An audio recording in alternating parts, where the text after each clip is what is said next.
அனைவருக்கும் வணக்கம். நான் ஜோதிடர் தமிழரசன் பேசுகிறேன். இன்றைக்கி நம்ம இந்த பதிவில் பார்க்க போகிற தலைப்பு அக்டோபர் மாத ராசி பலன். அக்டோபர் மாத ராசி பலன் பற்றி தான் இந்த பதிவில் நம்ம டீட்டெயிலாக தெளிவாக பார்க்க போகிறோம். அக்டோபர் மாத கிரகநிலைகள் எப்படி இருக்குன்னு பார்ப்போம். ரிஷப ராசியில் குரு இருக்காங்க. செவ்வாய் மிதுன ராசியில் சஞ்சரிச்சுட்டு இருக்காரு. சூரியன், புதன், கேது கன்னி ராசியில் இருக்காங்க. சுக்கிரன் துலாம் ராசியில் இருக்காரு. சனி வக்ர நிலையில் கும்ப ராசியில் சொந்த வீட்டில் இருக்காரு. ராகு மீன ராசியில் சஞ்சரிச்சுட்டு இருக்காங்க. இதுதான் அக்டோபர் மாதம் 1ஆம் தேதிக்குண்டான கிரகநிலைகள். அக்டோபர் மாதம் 10ஆம் தேதி புதனோட பயிற்சி நடக்கும். அக்டோபர் மாதம் 12ஆம் தேதி சுக்கிரனோட பயிற்சி நடக்கும். அக்டோபர் மாதம் 17ஆம் தேதி சூரியனோட பயிற்சி நடக்கும்.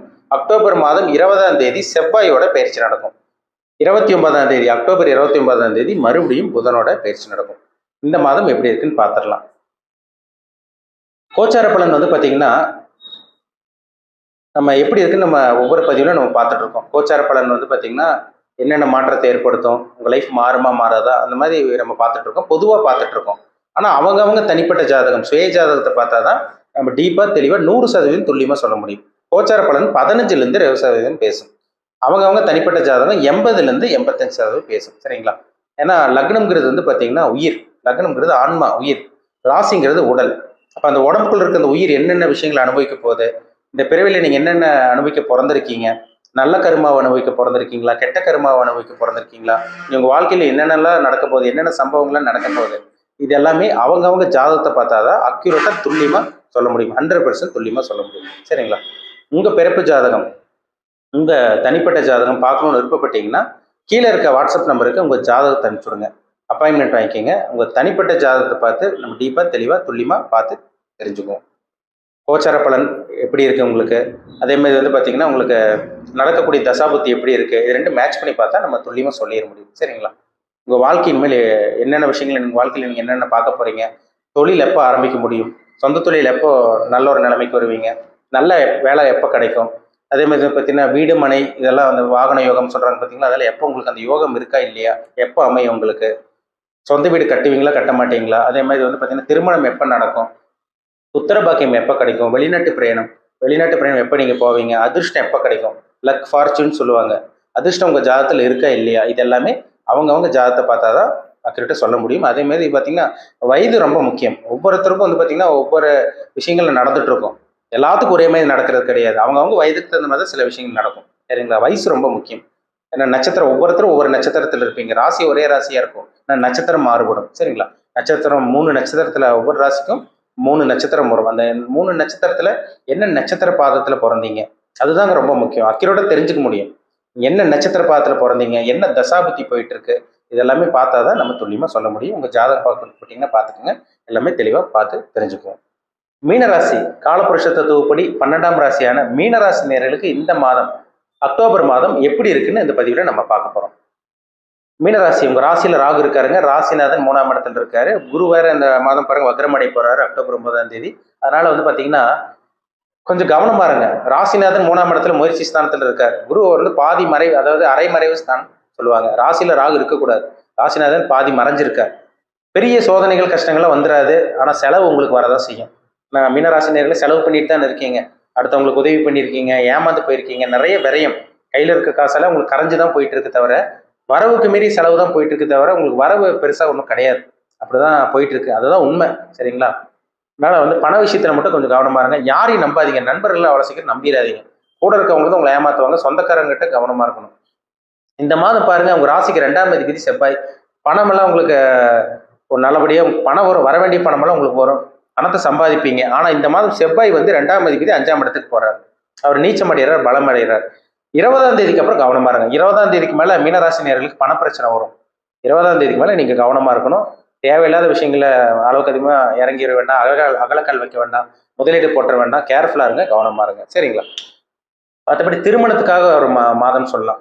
திருமணத்துக்காக முயற்சி பண்ணிட்டு இருக்கவங்களுக்கு ஒரு நல்ல ஒரு மாதமா இருக்கும். ஏன்னா 7ஆம் இடத்தை குரு பார்க்கிறார். 7ஆம் அதிபதி புதனும் நல்லா இருக்காரு உங்களுக்கு. அப்போ திருமணத்துக்காக முயற்சி பண்ணிட்டு இருக்கவங்களுக்கு இந்த மாதம் ஒரு சில நல்ல மாற்றங்கள் கிடைக்க போகுது.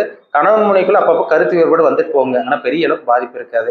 திருமணத்துக்காக முயற்சி பண்ணுங்க. நல்ல ஒரு வரன், நீங்க நினைச்சபடி ஒரு நல்ல ஒரு வரன் வரும். படிச்ச படிப்புக்கு வேலை இல்லாம இருக்கீங்க நிறைய பேர். இந்த மாதம் படிச்ச படிப்புக்கு உண்டான வேலை உங்களுக்கு கிடைக்கும். சரிங்களா? இதெல்லாமே உங்களுக்கு சாதகமா இருக்கு. உங்களுக்கு இந்த மாதம் பாருங்க, சூரியன் வந்து 8ஆம் இடத்துல மறைகிறாருங்க. 6ஆம் அதிபதி 8ஆம் இடத்துல மறைகிறார். 6ஆம் அதிபதி 8ஆம் இடத்துல மறைஞ்சுன்னா, பொதுவாகவே 6ஆம் அதிபதி 8ஆம் இடத்துல மறையிறது விபரீத ராஜயோகம். ஆனால் அவர் நீச்சம் அடைகிறதுனால சின்ன சின்ன பிரச்சனைகள் வரும். சரிங்களா? புதுசாக வேலைக்கு ட்ரை பண்ணிட்டு இருக்கு, வேலை கிடைச்சிடும். ஒரு சில பேத்துக்கு வேலையில மன உளைச்சல், அசிங்கம், அவமானம் வர்றதுக்கு வாய்ப்பு இருக்கு. கவனமா இருக்கணும். இந்த மாதம் செவ்வாயும் நீச்சம் அடைகிறாரு, சூரியனும் நீச்சம் அடைகிறது. அது பெரிய அளவுக்கு ஒரு நல்லதுன்னு சொல்ல முடியாது. அதனால பணப்பிரச்சனை வரும், வேலையில சின்ன சின்ன பிரச்சனைகள் வரும். கேர்ஃபுல்லா இருங்க, கவனமா இருங்க. சரிங்களா? யாரையும் நம்பாதீங்க. நீங்க பாட்டுக்கு வேலைக்கு போறீங்களா, அவங்க நீங்க பாட்டுக்கு அதை ஃபாலோ பண்ணுங்க. வீட்டுக்கு போங்க, வேலைக்கு போங்க, வீட்டுக்கு வாங்க.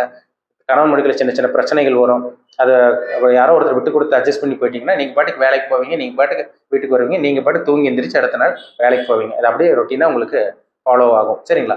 புதுசா பிரச்சனை உங்களுக்கு வராமல் இருக்கணும்னா தொழில் ஆரம்பிச்சிட வேண்டாம். எதுலையும் அளவுக்கு அதிகமாக முதலீடு போட்டுற வேண்டாம். இருக்கிற தொழில், சொந்த தொழில் பண்ணிட்டு இருக்கவங்க அளவா முதலீடு போடலாம். ஏன்னா 9ஆம் இடத்த குரு பார்க்குறாரு. அப்போ அளவா முதலீடு போட்டிங்கன்னா ஓரளவுக்கு சமாளிக்க முடியும். சரிங்களா? 12ல் சனி இருக்கிறனால நிறைய மீனராசினியர்களுக்கு மருத்துவ செலவு பண்ணிட்டு இருக்கு, நிறைய செலவு பண்ணிட்டு இருக்கீங்க, நிறைய விரைவா போயிட்டு இருக்கு. ஆனால் இந்த மாதம் வந்து பார்த்தீங்கன்னா சுப விரைவாக மாற்றிடுங்க. நல்லது பண்ணுறதுக்காக, அதாவது வீடு வாகனம் வாங்குறதுக்காக செலவு பண்ணுறது, நிலம் வாங்குறதுக்காக செலவு பண்ணுறது. வீடு வாங்காமல் இருக்கீங்களா, வீடு வாங்கிருங்க. கடனுடன் வாங்கிருங்க, விரையும் பண்ணிடுங்க. 2 வீலர் 4 வீலர் வாங்கிருங்க, வாகனம் வாங்கிருங்க, அவ்வளோ வாகனத்தை மாற்றிடுங்க, எக்ஸ்சேஞ்ச் பண்ணி வாகனத்தை மாற்றிடுங்க. வீடு ஆல்ட்ரேஷன் பண்ணுறது, அதெல்லாமே உங்களுக்கு ஒரு நல்ல ஒரு மாதம் சொல்லிடலாம். சரிங்களா? இதெல்லாமே உங்களுக்கு சாதகமாக இருக்குது. சுக்கரன் வந்து உங்கள் ராசிக்கு வந்து பார்த்தீங்கன்னா 9ஆம் இடத்துக்கு சுக்கரன் 12ஆம் தேதி போயிடுறாரு. 8ஆம் தேதி 9ஆம் இடத்துக்கு போகிறாரு. அது ஒரு 3ஆம் இடத்தை பார்க்கறதுனால அவர் 8ஆம் இடத்தோட தொடர்பு இல்லாமல் 3ஆம் இடத்தோட இருக்கிறதுனால முயற்சி பண்ணுங்க. சரிங்களா? உங்களுக்கு சக்ஸஸ் ஆகும். எடுத்துக்கிற முயற்சி வந்து சின்ன தடங்கள் வந்தால் கூட அது உங்களுக்கு வெற்றிகரமாக முடியும். உங்களுக்கு புதன் எல்லாம் உங்களுக்கு நல்லா இருக்காருங்க. உங்கள் ராசிக்கு 7ஆம் அதிபதி புதன். அவர் இந்த மாதம் கடைசி எல்லாம் பாருங்க 9ஆம் இடத்துக்கு வந்துடுறாரு. ஆரம்ப பகுதி வந்து பார்த்தீங்கன்னா உங்களுக்கு 10ஆம் தேதி 8ஆம் இடத்துக்கு புதன் மறைகிறார். 8ஆம் இடத்துக்கு மறைஞ்சாலும் உங்களுக்கு வந்து பார்த்தீங்கன்னா உங்களுக்கு சுக்கிரனோட வீட்டில் இருக்காரு. 8ஆம் இடத்துக்கு புதன் மறையக்கூடாது தான், இருந்தாலும் சுக்கிரனோட வீட்டில் இருக்கிறதும் அதே மாதிரி வந்து பார்த்தீங்கன்னா உங்களுக்கு சுக்கிரன் வந்து உங்களுக்கு 9ஆம் இடத்துக்கு போகிறதும், அதே மாதிரி உங்களுக்கு உங்கள் ராசிக்கு வந்து 7ஆம் இடத்தை குரு பார்க்கறதும் பெரிய அளவுக்கு உங்களுக்கு பாதிப்பு இருக்காது. உங்களுக்கு பெரிய அளவுக்கு பிரச்சனையை உண்டு பண்ணாது. சரிங்களா? இருந்தாலும் கணவன் மனைவிக்குள்ள சின்ன சின்ன பிரச்சனைகள் வரும். என்ன காரணம்னா 7ஆம் அதிபதி 8க்கு போறாரு, 7ஆம் இடத்துல கேது இருக்கார், ஆனால் குரு பார்க்குறாரு. அப்போ கணவன் மனைவிக்குள்ள கருத்து வேறுபாடு வரும். திருமணத்துக்காக முயற்சி பண்ணிட்டு இருக்கவங்களுக்கு கொஞ்சம் அப்படியே வரன் வர்ற மாதிரி தெரியும். அப்போ தட்டி போகும். அதுக்கப்புறம் இந்த மாதம் உங்களுக்கு வரன் நல்ல ஒரு வரன் அமைஞ்சிடும். சரிங்களா? 17ஆம் தேதிக்கு அப்புறம் கொஞ்சம் கவனமா இருங்க. இந்த மாதம் 17ஆம் தேதி 20ஆம் தேதிக்கு அப்புறமெல்லாம் கொஞ்சம் நீங்க கவனமா தான் இருக்கணும். பண விஷயத்துல கவனமா இருக்கணும், வேலையில கவனமா இருக்கணும், நண்பர்கள் விஷயத்துல கவனமா இருக்கணும். யாரையும் நம்பி ஏமாறாதீங்க, அசிங்கமானம் வர்ற மாதிரி இருக்கும். அதனால கவனமா இருங்க. முக்கியமா சொல்ல போனா பேச வேண்டிய பேச்சில் கவனமா இருங்க. எடுத்தெறிஞ்சு பேச வேண்டாம். கோவப்படுவீங்க, அவசரப்படுவீங்க, கவனமா இருக்கணும். தொழில் பண்ணிட்டு இருக்கவங்க அப்படியே மெயின்டைன் பண்ணிக்கோங்க. தொழில் ஓரளவுக்கு ஸ்மூத்தா போயிடும். வேலை இல்லாமல் இருக்கவங்களுக்கு இந்த மாதம் வேலை கிடைக்கக்கூடிய வாய்ப்பு உங்களுக்கு இருக்கு. உங்களுக்கு முயற்சி பண்ணுங்க. அது உங்களுக்கு ஓரளவுக்கு சாதகமா இருக்கு. பெருசா உங்களுக்கு பெரிய பிரச்சனைகள், கஷ்டங்கள் எதுவும் வந்துடாது, பயப்பட வேண்டாம். சரிங்களா? பெரிய பிரச்சனைகள், கஷ்டங்கள் எதுவும் வந்துடாது, பயப்பட வேண்டாம். அளவுக்கு அதிகமாக எந்த ஒரு விஷயத்துலையும் ஒரு ஒரு தொழில் ஆரம்பிக்கிறதும் சரி, எதுவும் அளவுக்கு அதிகமாக முதலீடு போட்டுற வேண்டாம். சரிங்களா? புதுசாக தொழில் ஆரம்பிக்கிறவங்களே யோசிச்சு முடிவெடுங்க. தொழில் பண்ணிட்டு இருக்கவங்க வந்து அளவா முதலீடு போடுங்க. இன்வெஸ்ட்மெண்ட் வந்து அளவா பண்ணலாம். மற்ற வேற ஒரு இதில் இன்வெஸ்ட்மெண்ட் பண்ணலாம். சொத்து வாங்குறது, நிலம் வாங்குறது, வீட்டுக்கு தேவையான பொருட்கள் வாங்குறது, இந்த மாதிரி விஷயங்கள்லாம் நீங்கள் செலவு பண்ணலாம், விரயம் பண்ணலாம். அதுக்கெல்லாமே உங்களுக்கு ஒரு நல்ல ஒரு உன்னதமான ஒரு மாதம் சொல்லிடலாம். சரிங்களா? இருந்தாலும் மறுபடியும் சொல்கிறேன், நண்பர்கள் விஷயத்தில் கவனமா இருங்க. கூட்டு தொழில் பண்ணிட்டு இருக்கவங்க கவனமா இருங்க.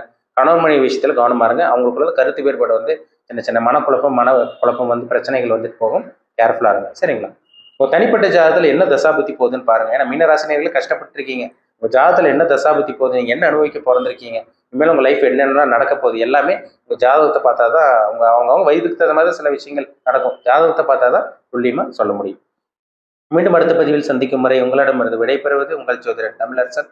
இந்த சேனல் பிடிச்சிருந்தா உங்கள் நண்பருக்கு, உறவினருக்கும் ஷேர் பண்ணுங்க, லைக் பண்ணுங்க, சப்ஸ்கிரைப் பண்ணுங்க, பெல் பட்டனை கிளிக் பண்ணிக்கோங்க. ஆளுங்கிற ஆப்ஷன் இருக்கும், அதை சூஸ் பண்ணிக்கோங்க. அப்போ தான் நாங்கள் போடுற பதிவுகள் எல்லாமே உங்களை வந்து சேரும். நன்றி, வணக்கம்.